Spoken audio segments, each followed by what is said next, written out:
এখানে প্রায় 200 লোকের বসবাস ছিল, তার মধ্যে 50 জনের বাড়ি প্লাস আমাদের উদয়নগর বিওপি নদীতে বিলীন হয়ে গেছে।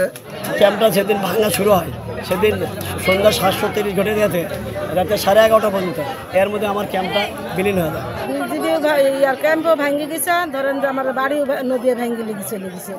এখন আমি রাস্তায় আছি। আমি এইখানে এই ভাঙছে, কিন্তু এই ধরনের বড় ভাঙন দেখিনি। এখানে প্রায় 200 লোকের বসবাস ছিল, তার মধ্যে 50 জনের বাড়ি প্লাস আমাদের উদয়নগর বিওপি নদীতে বিলীন হয়ে গেছে। আমরা চাচ্ছি যে এই নদীতে একটি লম্বা আলাইপুরের মতো একটা বাঁধ তৈরি হোক এবং আমাদের চচ্চিলমারি বিওপির পাশ থেকে যে ইয়াটা আছে সেখানে কিছু বাদ দেওয়া হোক, যাতে আমাদের পরবর্তীতে কিছু জমি বালিতে বিনষ্ট না হয় এবং এখানকার স্থানীয় জনগণ যেন তাদের চাষাবাদ এবং নির্বাহ করে খেতে পারে। আর যারা আছে এখানে স্থানীয় জনগণ, সরকার যেন দ্রুত তাদেরকে কিছু সাহায্য সহযোগিতা এবং ত্রাণের ব্যবস্থা করে দেয়। সরকার যেন এদেরকে তাড়াতাড়ি কোনো সাহায্য সহযোগিতা করার ব্যবস্থা নেয়। কারো বাড়ি ভেঙে গেছে, কেউ খোলা আকাশের নিচে বসবাস করে আছে, পার্শ্ববর্তী বর্ডার, এখানে যেন সরকার তাদের একটা সুব্যবস্থা করার চিন্তা ভাবনা নেয়।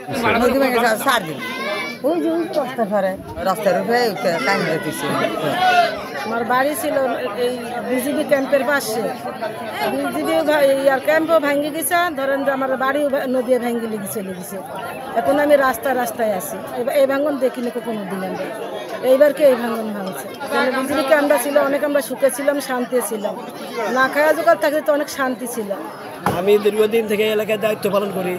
লাস্টে আপনার এই গত 4 দিন হয় সামান্য ভাঙা শুরু হয়েছিল। ক্যাম্পের সামনে 28 মিটার দূরে ছিল নদী, আর উত্তরে ছিল প্রায় 100 মিটার দূরে। 28 মিটার দূরে যে ছিল ক্যাম্পে, সেখানে স্থায়ীভাবে আমাদের মোটামুটি স্থায়ীর মধ্যে ছিল বড় ধরনের বস্তা, জিও ব্যাগ, টিউব ব্যাগ ফালায় মজবুত করা ছিল। এখানে ভাঙতে পারে নাই। সামনে সীমান্তের যে পানিগুলো নদী আছে, ওদিক থেকে উত্তর দিক থেকে আকস্মিকভাবে ভাঙন শুরু হয়। ক্যাম্পটা যেদিন ভাঙা শুরু হয় সেদিন সন্ধ্যা 7:30 ঘটে গেছে রাতে 11:30 পর্যন্ত, এর মধ্যে আমার ক্যাম্পটা বিলীন হয়ে যায়। ক্যাম্পের আমার সমস্ত মালামাল, জনবল, কারো কোনো ক্ষয়ক্ষতি হয়নি, শুধু স্থাপনা, বিল্ডিং, ঘর এগুলো নিয়ে গেছে। এলাকার জনগণ সবাই এসে আমাদেরকে সহযোগিতা করছে, আমাদের কোনো ক্ষয়ক্ষতি হয়নি। এলাকার নিরাপত্তা, জানমাল, জনগণের কারো কোনো বিভিন্ন আমার পক্ষ থেকে সর্বোত্তম সহযোগিতা এলাকার জনগণের প্রতি আছে।